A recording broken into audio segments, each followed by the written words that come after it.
Namaskar, I'm Devdip from the Indian Institute of Technology, Bombay. Welcome to this module, but before I get into the module itself, just to remind you, we have talked about a very structured approach, a structured overall framework for discipline innovation to convert new research, new technologies into new products and new businesses. The conversion from research and technology into new products and impactful, deployable solutions. So this itself is a journey. And the journey starts with identifying a problem which is relevant, which is urgent, which citizens, consumers, customers are suffering from, which if you solve that problem, customers, consumers, citizens are willing to pay for it, or the government or another company customer. So the first step of a meaningful research project, technology project, and if you are in a company as a brand manager, R&D manager, or a product manager, or if you have an MSME business, the first step is to identify what's the problem, which many people have, and which people will pay to get solved, get solutions. And these are not necessarily, as I've said before, high-tech problems like quantums, missiles, drones, robots, AI analytics, AI agents. But it also could be problems which are relevant for farmers around soil and irrigation and water, or relevant for the country itself, green energy, sustainable living, or it could be relevant for a new kind of art form, or to take existing art form of crores and millions of artisans of village self-help groups and take their artisan business to the next level to understand what are the problems. So be it very high-tech or be it for large bodies of people, of consumers, of customers with affordable tech, the key question is, how do I discover a relevant, meaningful problem? So that is the module today. And the modules afterwards will be followed by product development and other modules of winning in the market and so on. So this is today's module. And this is part of the discipline innovation framework which I've talked in the last module. And I've tried to explain what is discipline innovation and why is it important. And again, to remind you, you can look at the screen and look at the discipline innovation key elements, of which we are starting with the first key element of problem discovery. In this lesson, I will talk about first two different sources of innovations and startup. One which is problem pull and one which is technology push. I will then deep dive into a problem pull innovation and problem pull startup methodology. We'll then talk a little bit about the benefits and risk of using a structured framework or not using a structured framework for problem discovery. I'll then go on and talk a little bit about how to adopt a formal problem discovery method. And then what are some of the skills that you need to discover a scalable, urgent, relevant problem in a structured way. Let's start with a discussion on problem pull versus technology push. What does that mean? Essentially, it is two types of origin of innovation or a startup. A problem pull innovation or a problem pull startup essentially starts with a problem in the real world. And you identify a problem in a structured way and then work backwards from the problem to develop a product or a solution or a research itself. Versus that, technology push is when you spent a lot of time to research a certain emerging technology. You have got it ready up to a point, and you now want to push it out to the market in a way that can be used by consumers, customers, or the country. What are some of the other differences between problem pull and technology push? First, what is the solution to problem and solution to market fit? In a problem pull methodology, since you're starting with a problem, the fit between the problem, the solution, the market is inherently very high. But if you look at technology push, initially the focus is on technology and the fit with a potential solution or the market can be very low. But then as you progress with taking the technology to the market and create workable solutions, the fit starts happening. If you look at the next factor of risk, the risk in a problem pull research or innovation or startup, the risk is less on the market side and more on the technology side. Because oftentimes you've identified a market need or a country need or a category need, but you may not be able to develop the solution to fulfill that need in a cost-effective way. Unlike that, in a technology push, the risk is low on the technology side, but higher on the market side. If you look at product development, usable product development,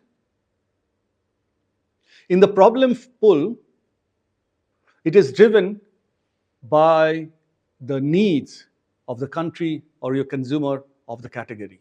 It's market driven. But obviously in the technology push, it's technology driven.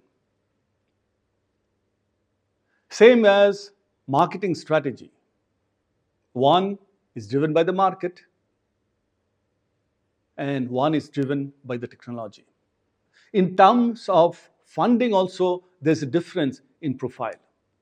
Typically, in a market pull, the funding is required in a phased manner as you hit more and more milestones of product development, marketing, etc. The approach to product development in problem pull, of course, is working backwards from the identified needs and the problems.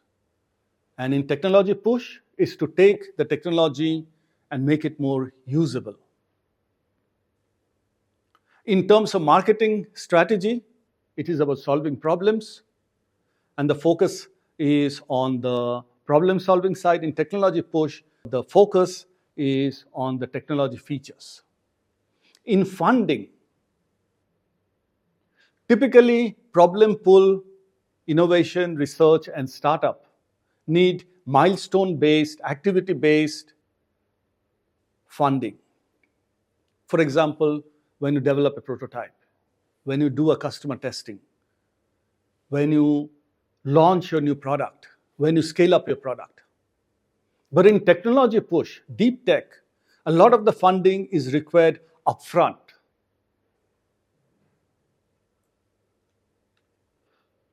In terms of some examples, if you look at problem pool, typically they come from consumer industry, the services industry, and aggregators, e-commerce, etc. But if you look at the technology push, typically it'll come from defense, space, genetics, molecule development. For example, the COVID vaccine, where a lot of research had already gone into the mRNA vaccine, and that required funding upfront.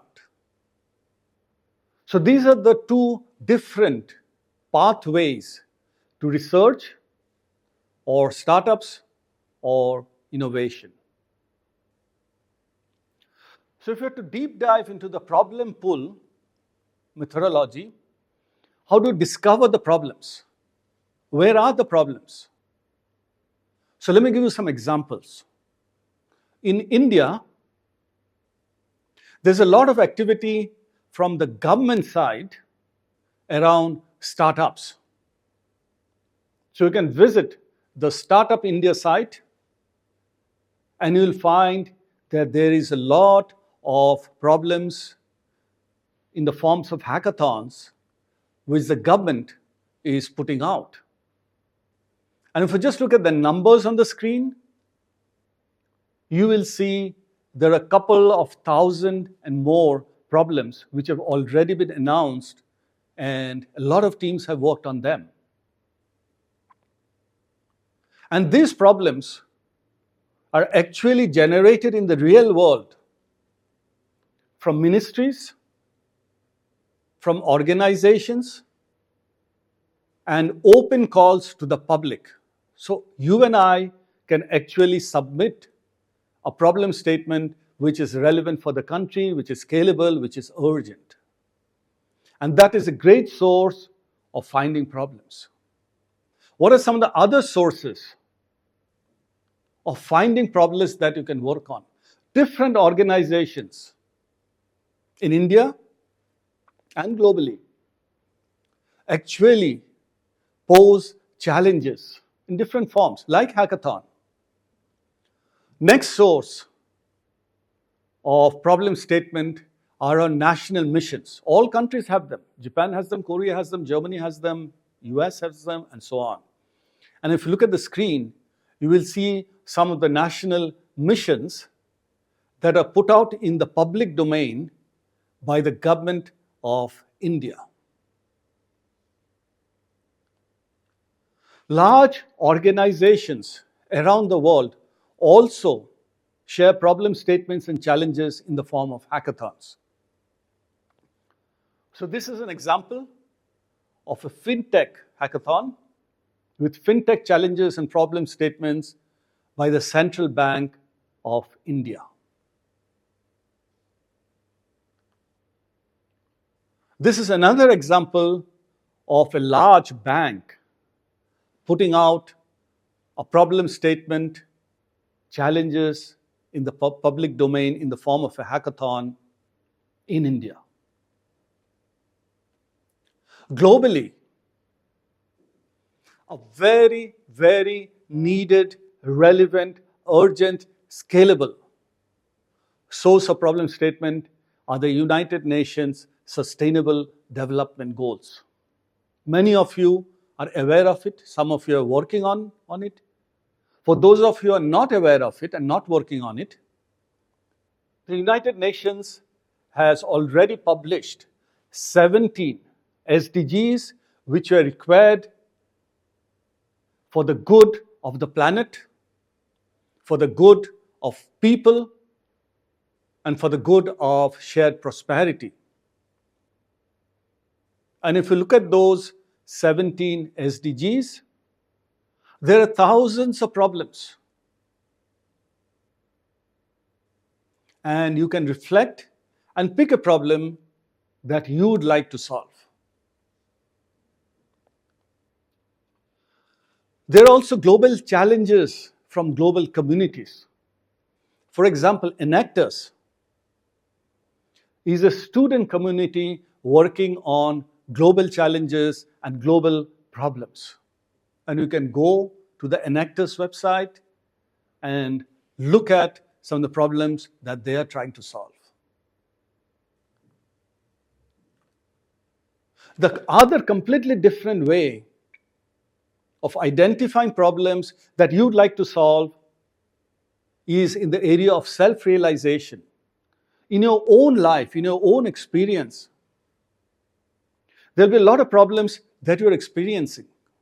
And you may want to pick up one or two of your personal problems which you think millions of people have or billions of people have, and you'd like to solve that problem. And a lot of great innovations and startups happen through self-realization. For example, Uber, the founder, experienced some problems around finding a taxi, a ride hire. And born out of that personal problem came out a startup called Uber, which came to India and then also spawned a competitive startup called Ola. Same, the Airbnb, the founders faced a problem around places to stay in. And they founded a startup called Airbnb, which then also came to India and spawned a competition called Oyo. In IIT, we have had a student who was physically challenged and went to build a great startup on prosthetics. And this is an IIT Bombay map. This is like a mini city. And I've actually worked with many of my students on typical problems that a city faces, because the IIT campus, with about 25,000 people, spread about 250 to 300 acres, has almost all the problems that a city may have. And there are smart cities around the world, and we wanted to use our IIT Bombay campus as a smart campus, and we did a lot of problem solving around water, transportation, security, etc. So these are simple ways where you choose a problem which is relevant for a large number of people, which is urgent, which is scalable, and which is what you would like to solve. So at a high level, what does a problem statement look like? And you can see a couple of examples on the screen. One is the problem of groundwater contaminated with arsenic in the state of Bengal in India, which leads to a lot of health problems. And that may be a problem that you want to work on. You can also see on the screen a problem statement around AI-based personalized testing for higher education institutes. AI has now taken on very, very sophisticated norms. And versus a standardized test, you may want to work on a targeted testing which brings out the best in a person, and therefore have a more sophisticated way of testing individual, because every individual has got slightly different skills and attitudes. Couple of other examples. One at the bottom you can see is around how can you make our main battle tanks better through a better armor. And this is a typical defense problem. And if you look at a problem around clean air and also getting rid of stubbles, which is left over after the crop is harvested, you can work on these problems. Because today what's happening is, once the crop is harvested in states like Punjab and Haryana and India, the leftover stubble is burnt. And the burning creates a lot of air pollution, which then impacts cities like Delhi. So these are very high-level problems spanning different domains, spheres, etc.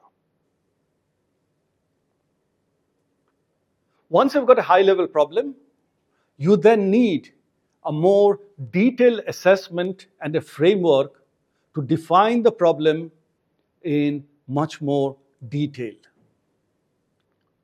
Let's reflect a bit on why do we need a structured approach to defining the problem, refining the problem, assessing the problem.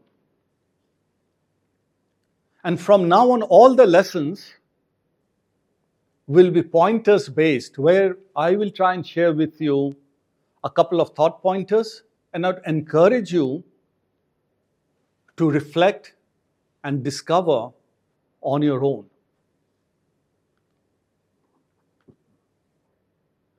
So let's start with a few case studies, and I've purposely chosen large, globally known brands and companies so that you find it easy to research them. So we are now reflecting on why do we need a structured approach to problem discovery. Let's start with Nokia. Some of you will probably remember Nokia as one of the largest selling, most famous smartphone brands in the world till about early 2000s. But Nokia very quickly lost a lot of market share and almost got out of the phone business. Why? We know the answer, that Apple came in with a smartphone, with the touch screen and the ecosystem.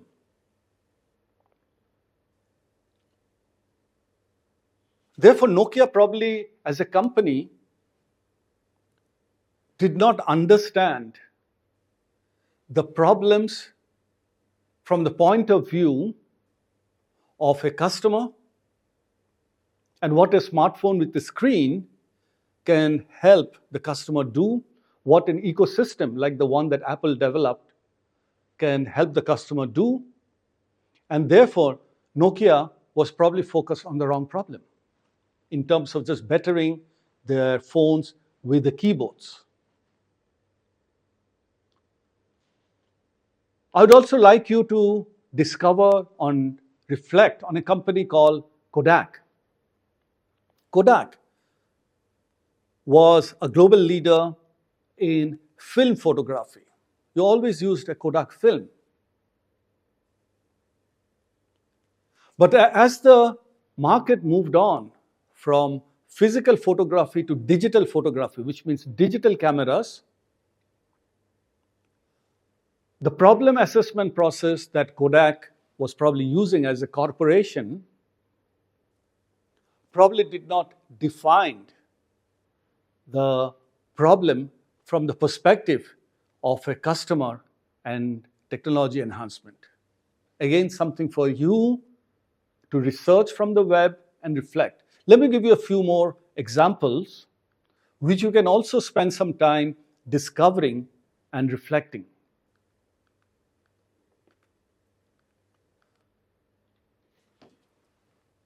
So some of you may have read about a video rental business called Blockbuster. And even in India, we used to have a lot of businesses, companies, small shops, which rent out a videotape to you so you could bring it home, watch videos, and return the tape. And Blockbuster was a very famous, profitable, and valuable company. So that solved the problem of entertainment in the era of tapes. But then technology changed, and companies like Netflix and other streaming companies came on board. And suddenly the problem had changed from renting out videos to streaming videos or reels or content which the consumer wanted, and wanted it in a very targeted way. And therefore, a company like Blockbuster declined. Same with a retail chain, a US retail chain called Sears, which is a top retail chain, very popular. But slowly, as the consumer preferences moved from offline to online retail, Sears was probably working on the wrong problem. Even in India, as Flipkart, Amazon, Mantra, Tata, and a lot of these e-commerce sites have come, many of the physical brick and mortar retail stores have struggled to survive. So again, for you, something to ponder on in terms of, are the companies working on the right problems? Let me give you a couple of more examples. Some of you may remember a search engine and a content aggregator like Yahoo. And Yahoo was actually dominant in the 90s. And then certain new platforms emerged, like Google, the search engine, Facebook, the social media platform. And Yahoo actually had an opportunity to buy some of this platform. But maybe they're working on a problem which was more related to their continuing business versus the problem in the market or the problem that the consumer was facing, which means they wanted a different kind of service, which Facebook or Google and others could provide. BlackBerry is another example of a great product which is used for emailing because it was like a phone with a keyboard and you could do a lot of emailing with it. It was very secure and a lot of company executives used it. But as the consumer taste started moving to touchscreen phones pioneered by Apple, BlackBerry started declining. And again, they're probably working on the wrong problem and did not understand the problems in the marketplace as consumer and the country and the category evolved. Final two examples. I talked about Google and Microsoft, which today are extremely successful companies, very highly market capped. But even they have had their shares of products which did not do as well because maybe they're working on the problems that are not exactly defined to what the market or the customer or the category required. And a great example was the Google Glass, which is a smart glass, but it led to privacy concerns, etc., and did not really take off. Similarly, Microsoft has a product called Zoom, which did not quite take off in the face of other products which went on to dominate the market from Apple, etc.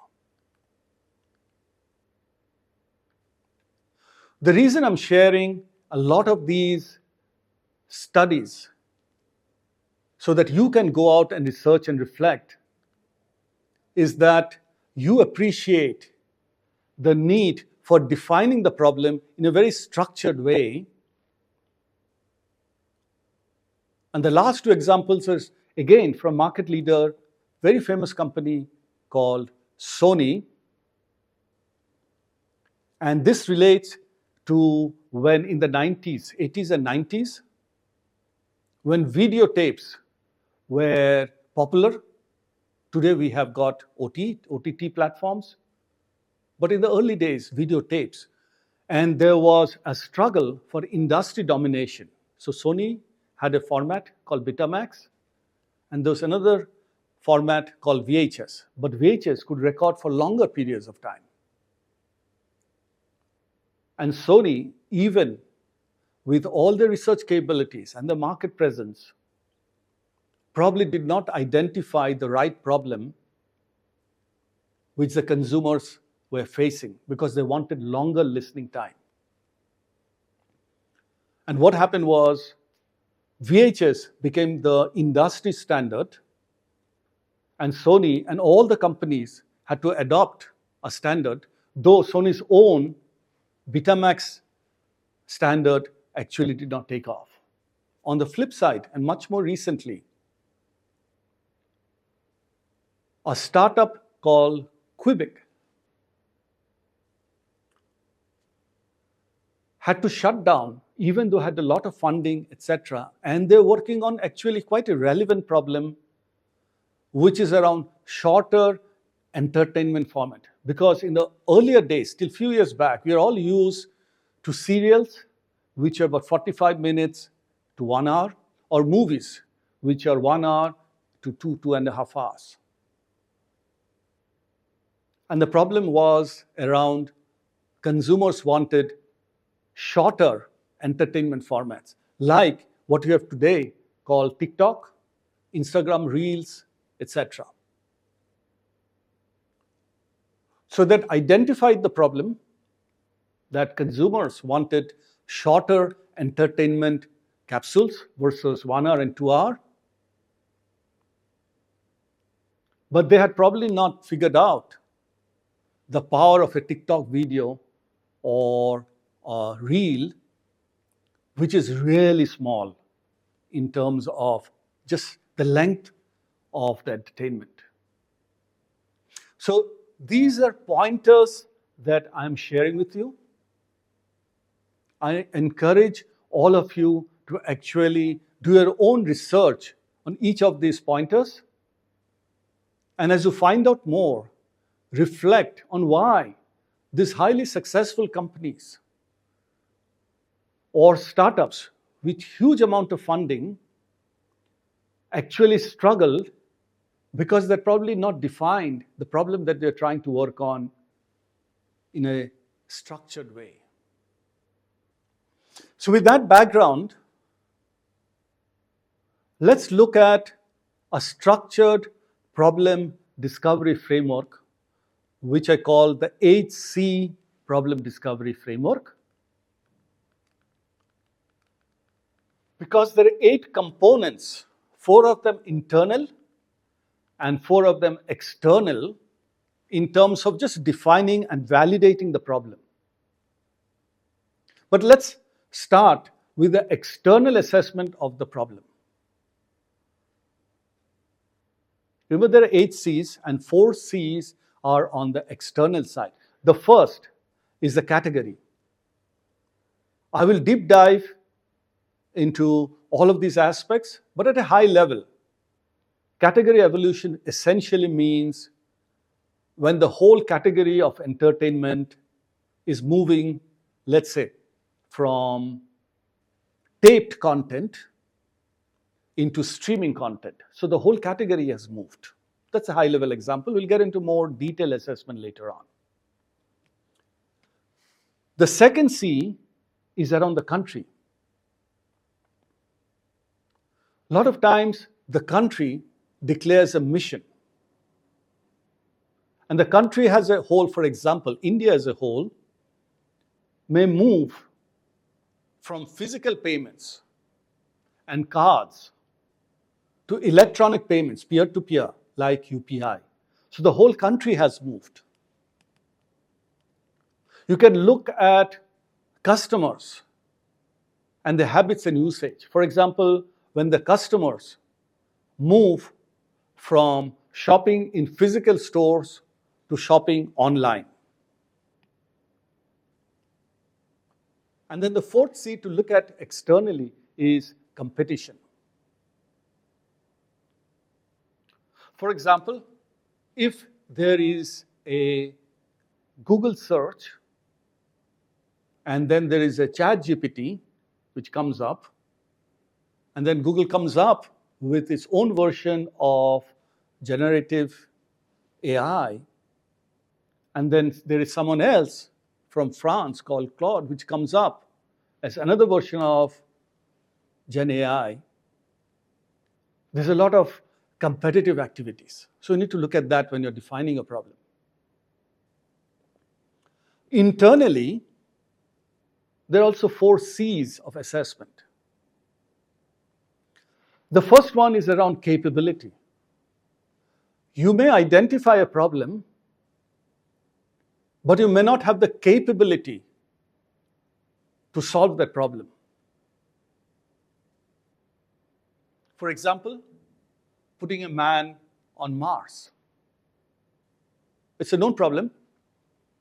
It's a desirable problem to solve, but the capability may not exist.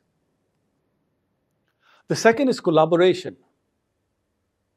A lot of problems cannot be solved just by one institute or one area of research or a startup.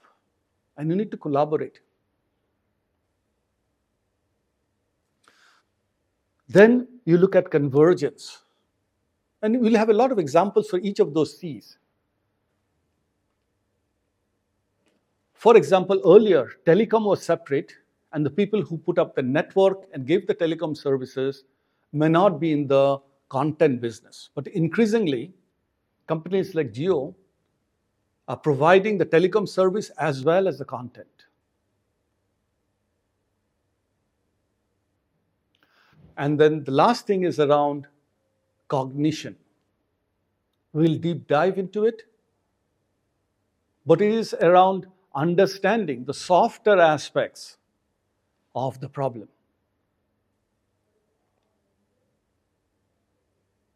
Let's deep dive into each of those C's, the 8 C's as I call them, one by one.